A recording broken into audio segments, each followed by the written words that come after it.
The reasons for U.S. involvement in World War I is ZPLAN.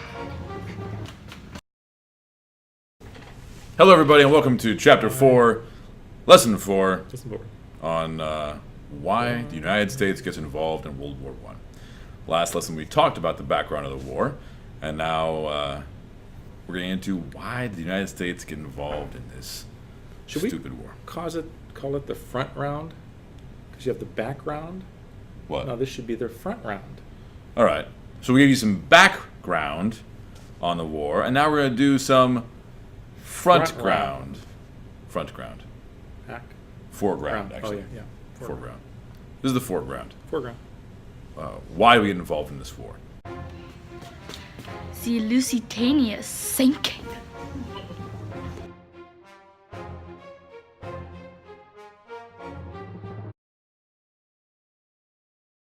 So, why do we get involved in this? One of the first things is when war breaks out, we mentioned that this war has a lot of new technologies in it. Machine guns, tanks, planes, barbed wire, chemical weapons. I'm just hitting my fingers. I'm not even counting, really. No. But one of them is also submarines. Now we see the beginning of submarine warfare. Submarine warfare is very dangerous warfare. If you're in the submarine, it is... Scary. Yeah, your odds of surviving just being in the submarine are pretty slim. But it also means that now you have this new weapon that changes shipping and naval transportation in general. Those guys who were in the submarine used to be out there for 3 months, and then they'd come back and they'd be off for 3 months. Yeah, it was really bad. They smell good. Bad. And they started to attack boats that were not military vessels or naval vessels in the Navy, but they would attack boats that were transporting things that were necessary for the war effort. To the Allies. And so the German submarines would attack British ships and ships that were going to Britain with supplies. And they had the best Navy in the world at the time, so they could keep our ships from actually going to Germany to help them. Right. So we end up just helping Britain and the Allies rather than it being fair because they're stopping all this stuff. Because that's business. So Yeah. part of America's business is just to keep business going. We sell things to the British, and the British stop us from selling things to the Germans. So we are selling things to the British, and the Germans are trying to stop that with their submarines. And in 1915, the war starts in 1914. One of the biggest mistakes the Germans make is they attack a boat called the Lusitania. The largest ship in the world at the time, bigger than the Titanic, from the same company, those lucky buggers. They lose the Titanic, then they lose the Lusitania. And Guillermo Marconi had a ticket for both those. That's right. But they sink this passenger ship because it is carrying supplies for the British, kind of secretly. So Yeah, it's they like deny it. It's like a Carnival Cruise Line ship smuggling weapons to somebody else. So there are weapons on board bound for England. That's why the Germans attack the ship, and they torpedo it. It sinks. It sinks faster than they thought it would, and there are few survivors. It sinks just off the coast of Ireland. A couple hundred Americans are lost. And so that creates a huge outcry in America that's already biased against Germany. So this war that we don't want to take sides in, Americans are starting to take sides against Germany in favor of the British because the Germans sunk this boat, the Lusitania. Political ties to Great Britain.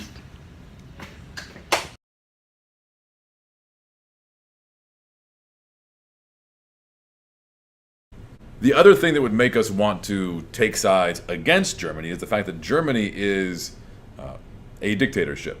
They have a Kaiser. Kaiser being the same word as Caesar or Tsar. It means like they have an emperor. So the Germans are not a democracy at this time, and neither is Austria-Hungary, and neither is the Ottoman Empire. So we have an inclination, a desire to kind of stick with England, even though England has a queen and a king at the time. Because they are a republic, they have a constitution, they have a democracy, but they also are part monarchy too. But because they're a democracy too, we want to support them. The Allied powers are not completely democratic. The Russians are not a democracy. They're going to have a revolution, a communist revolution in 1917 that's going to take them out of the war.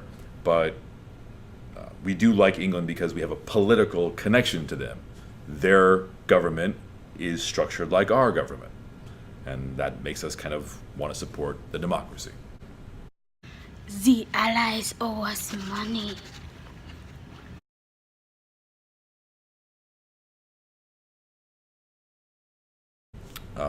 Normally a war ends when you run out of people or money or materials.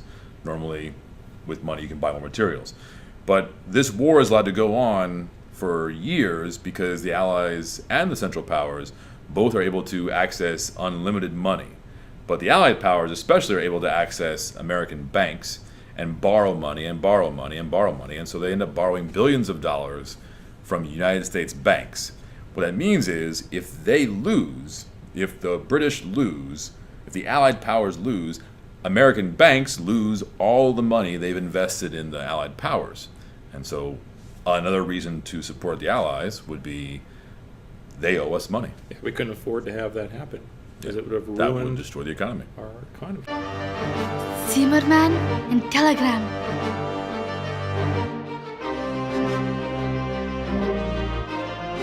And the Z, the thing that kind of finally ends it, is the Germans, as the war is going on for 3 years and everyone's getting tired, they're wondering why is this thing still going on? They can't crack the code of trench warfare. Plus, the Americans are now helping so much that the Germans are like, man, we got to somehow get the Americans out of this because their economy is so good, they're so powerful as an industrial nation, that if they keep staying in this, we're bound to lose. So we got to somehow get them out of this war. And the plan was to send a note to Mexico. And Mexico is a country that's already lost a lot to the United States.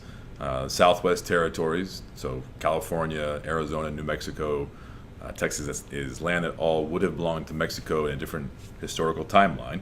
And the Germans are saying, if you can help us, if America does come into the war, if you help us and you attack America, we will guarantee you the Southwest United States. After we win. After we win. Now, Mexico had no interest in that. Who'd they send that to? But the telegram was sent from a German foreign minister, was it Arthur? Arthur Zimmerman. He sends it at the United States Embassy. So he goes to the U.S. Embassy because they're the only ones who still have a transatlantic wire that goes to the United States. And he sends a telegram to Mexico. However, the British have been eavesdropping on the American embassy. That's not good. They've tapped into our transatlantic cable, and they are intercepting our communications. And they overhear they intercept the German code, and they have cracked the code. And now it just takes all the American anger and frustration and just directs it right at Germany, who sank the Lusitania, who are fighting against England, who is a democracy like us. England, who's been borrowing money from us, and ultimately that ends up with the final end of ZPLAN, that we just can't stay neutral anymore. There's too much going on. There's money on the line. There's an incident like Lusitania. There's an enemy threatening to stab you in the back with a Zimmerman telegram, and so that all adds up to in 1917, the United States Congress, under President Woodrow Wilson's request, declares war on Germany, Austria-Hungary, Bulgaria, and the Ottoman Empire. And what's interesting, we had all these sticky notes with dates on them that we never used. They've just been sitting down here because we're trying to remember when this happened, when that happened. I mean, most of it we know, but... Okay, so there we go. Bye, guys. See ya. Ciao. The reason for U.S. involvement in World War I is ZPLAN. Okay. Good. The reasons for U.S. involvement is World War I. For the ZPLAN. Okay. The reason for U.S. involvement. Oh, I forgot. The reasons for U.S. involvement is. Wait, no, it's World War One. It's. You're good. Let's Ready? check. You're Okay. good. Ready? Political. The reasons for World War One. Darn it, U.S. Welcome to Chapter 4, Lesson 4. You were supposed to